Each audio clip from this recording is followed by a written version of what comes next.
I'm currently at my home in Berkeley Vale, 1 hour north of Sydney in Australia. I started sailing in Rio de Janeiro, Brazil, where I spent most of my childhood, probably about 10, 11 years old. And I remember my Brazilian idols, Torben and Lars Grau, sailing in the same bay as us. There was a funny story about my mum and dad. They used to race a 470 together, and on one of the Sundays during the local club racing, they were coming third in one of the races. When 50 meters before the finish line, during a maneuver, my mum fell overboard. And my dad then stood before two decisions. Either he continues, leaving my mum behind in the water, but secures his third place, or he turns around to fish my mum out of the water and then continue to the finish line, probably resulting in losing his third place. So my dad, he went for option one and continued, leaving my mum behind. That was the last time that they ever sailed in a 470 together. The 470 got sold and they each bought a laser at a one-person dinghy and started racing against each other. And that was the last time that my dad ever beat my mum in a race. So most people say that I have the competitive side from my dad and that I inherited the feel for the boat and for the water and the winds from my mum. I spent my younger years sailing in an Optimist. I definitely have a dinghy sailing and racing background, but it was clear pretty early that I had Olympic ambitions, and then the most logical step was to move to the Olympic Europe class. I did the Sydney Olympics in the 470, I did the 2004 Olympics in the Europe class, and I did the 2008 Olympics in the Tornado class. It was during my second Olympic campaign that I had the opportunity to sail a couple of legs in the Volvo Ocean Race with Amer Sports 2, the full female crew in the 2001-2002 Volvo Ocean Race. When I finished those legs, I said to myself, one day I'm going to race around the world and do all the legs in the Volvo Ocean Race. This opportunity came along with Team SCA in 2014-2015 and made history by winning one of the legs from Lisbon to Lorient.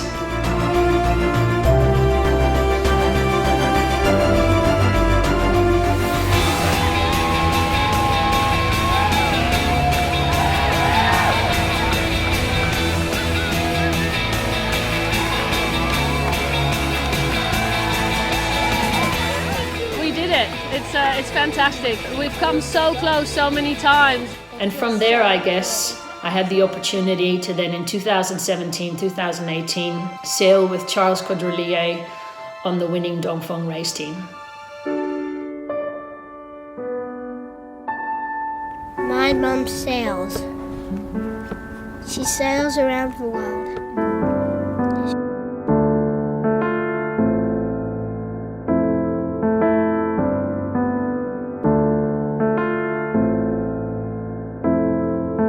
I've been waiting for this moment all my life to have the opportunity and a realistic chance in winning the Volvo Ocean Race. Wanna burn brighter until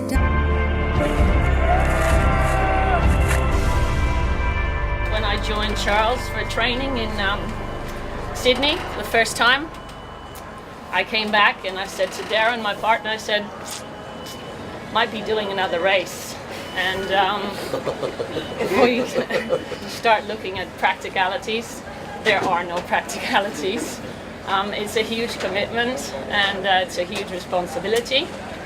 But Darren was really straightforward and really simple. He said, when you mention the Volvo Ocean Race, or when we talk about the Volvo Ocean Race, your eyes sparkle and your eyes start shining. And I'm really lucky to be here, and I'm really lucky to be part of this team. Thanks for putting me in a happy place.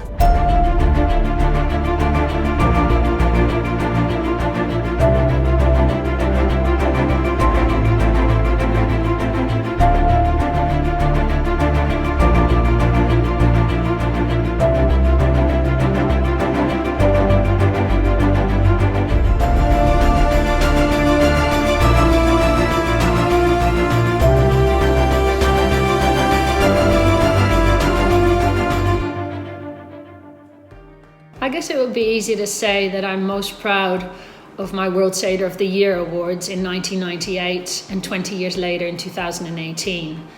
In 98, I won World Sailor of the Year for my results and achievements in the Olympic Europe class, and 20 years later, I won World Sailor of the Year for my achievements in offshore sailing and in the Volvo Ocean Race, specifically the epic final into my hometown in The Hague with Dongfeng Race Team.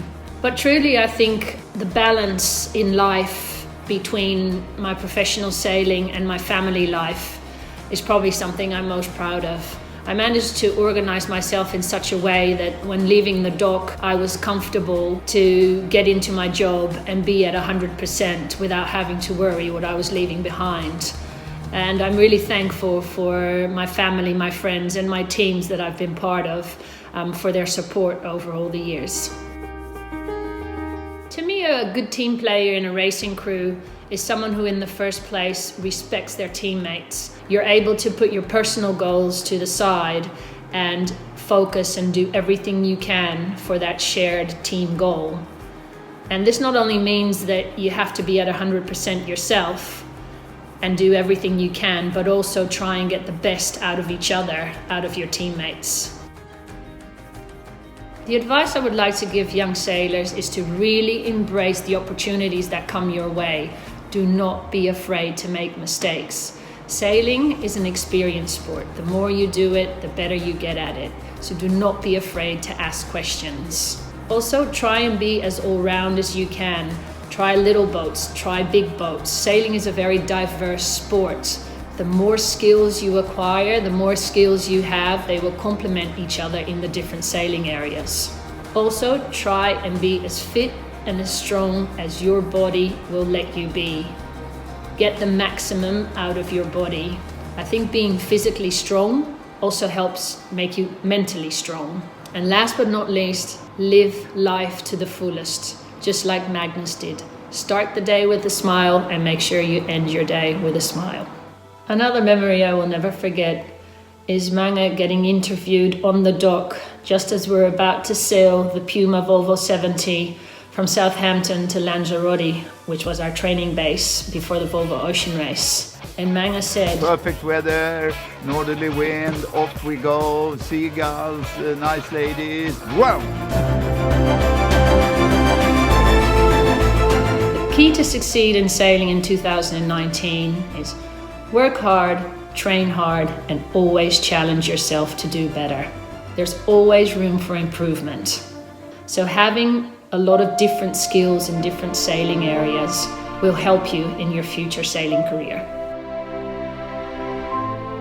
Whatever I do, it has to be a challenge. It has to be exciting. I tend to raise the bar quite high for myself, but also for the people that I surround myself with.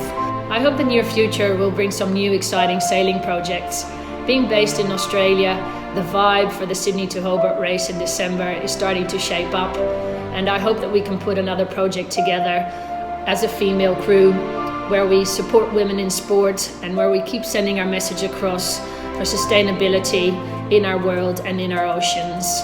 The ocean race in 2021 is starting to shape up and look really exciting and challenging, and 2021 is not too far away, so who knows.